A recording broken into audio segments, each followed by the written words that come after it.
अस्सलाम वालेकुम। आज का हमारा टॉपिक है विटामिन। विटामिन काफ़ी इंपॉर्टेंट टॉपिक है जिसमें जो है ना काफ़ी सारे क्वेश्चन आ जाते हैं, पीपीएससी एफपीएससी हो या जो भी कम्पिटिटिव एग्ज़ाम होते हैं ना एमसीक्यूज़ टाइप के, तो काफ़ी क्वेश्चन आते हैं विटामिन से।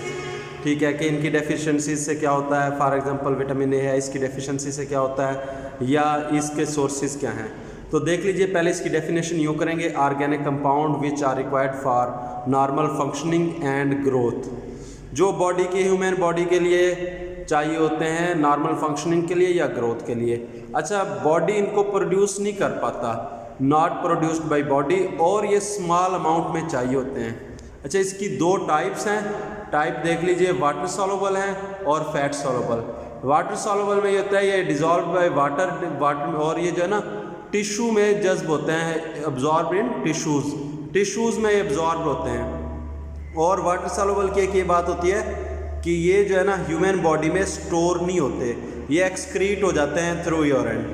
और इनमें आते कौन कौन से विटामिन हैं? बी कम्प्लेक्स के तमाम विटामिन और विटामिन सी, ये ह्यूमन बॉडी में स्टोर नहीं हो सकते। सम टाइम ये क्वेश्चन आता है अक्सर के जो है ना कौन सा विटामिन है जो स्टोर नहीं होता बॉडी में। अच्छा, दूसरे नंबर पे देख लें फैट सॉल्युबल।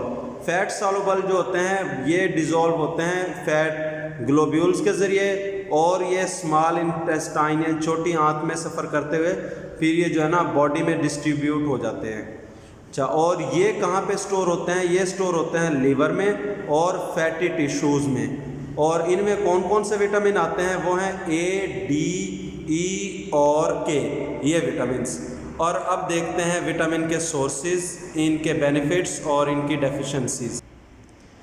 ये विटामिन ए है। विटामिन ए का केमिकल नेम है रेटिनॉल। ये मैंने तमाम के लिख दिए हैं केमिकल नेम्स, ये देख लीजिएगा।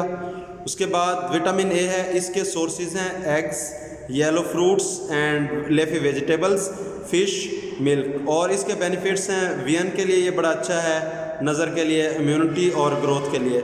और इसकी डेफिशिएंसी से ब्लाइंडनेस हो सकती है और ग्रोथ इश्यूज हो सकते हैं। इसी तरह विटामिन डी है, ये सनलाइट से हमें मिल जाता है, फैटी फिश से, फोर्टिफाइड मिल्क, एग्स।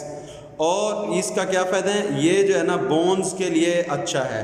अगर विटामिन डी की डेफिशिएंसी हो तो रिकेट्स हो जाते हैं। विटामिन ई के सोर्सेज हैं वेजिटेबल एंड सीड्स, ऑयल्स हैं, ग्रेन्स हैं, ये एंटीऑक्सीडेंट है।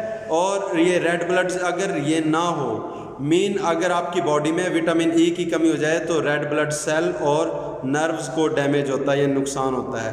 और विटामिन के के क्या सोर्सेज हैं? विटामिन के सोर्सेज हैं आपके पास डार्क लीफी ग्रीन्स, फैमिली के तमाम जो है ना कह लें सब्जियाँ और कैबेज। और विटामिन के जो है ना ब्लड क्लॉटिंग के लिए और बोन हेल्थ के लिए बड़ा बेनिफिशियल है, इससे खून रुक जाता है, क्लॉट हो जाता है खून का जमना। उसके बाद देख लेते हैं बी कम्प्लेक्स ग्रुप के विटामिन।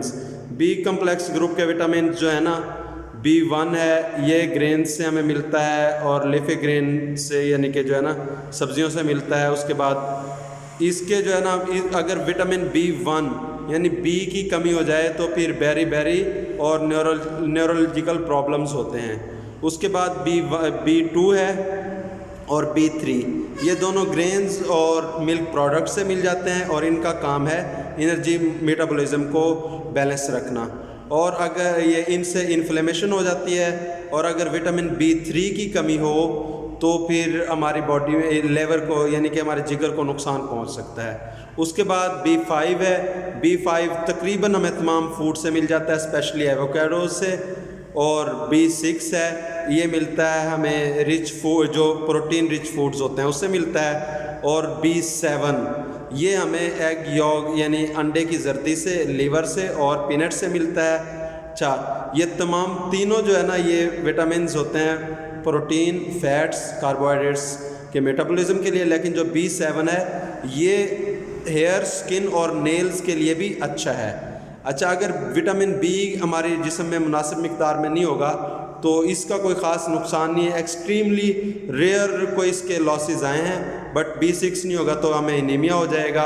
और इसी तरह B7 के ना होने से भी हमारे जिस्म में कोई नुकसान इतना ज़्यादा ये नोट नहीं हुए या नॉट रिपोर्टेड हैं, ये एक्सट्रीमली रेयर होते हैं। उसके बाद देख लीजिए B9, इसको फोलिक एसिड भी कहते हैं, ये फोर्टिफाइड ग्रेन्स प्रोडक्ट से मिलता है। और ये और B12 ये दोनों DNA की हेल्प करते हैं न्यू सेल्स की फॉर्मेशन में। और अगर B9 नहीं होगा तो एनीमिया भी हो सकता है और बर्थ डिफेक्ट्स हो सकते हैं। और इसी तरह अगर B12 हमारी बॉडी में नहीं होगा, एनीमिया और पैरालिसिस हो सकती है। और B12 के जो हैं सोर्सेज वो ये हैं, पोल्ट्री, फिश और एग्स हैं, मीट्स से भी हमें ये मिल जाता है।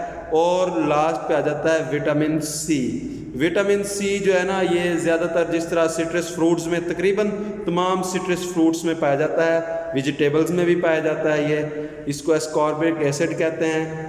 ये एंटीऑक्सीडेंट होता है और इम्यूनिटी के लिए बड़ा अच्छा होता है ये। और विटामिन सी की कमी से हमारी बॉडी में, अगर फॉर एग्जाम्पल हमारी बॉडी में विटामिन सी नहीं है तो स्कर्वी हो जाता है। देख लीजिए, इसके अलावा भी आप विटामिन को पढ़ें, ये बड़ा इंपॉर्टेंट टॉपिक है। इसमें से तकरीबन क्वेश्चन आ जाता है जो एवरीडे साइंस का पोर्शन होता है।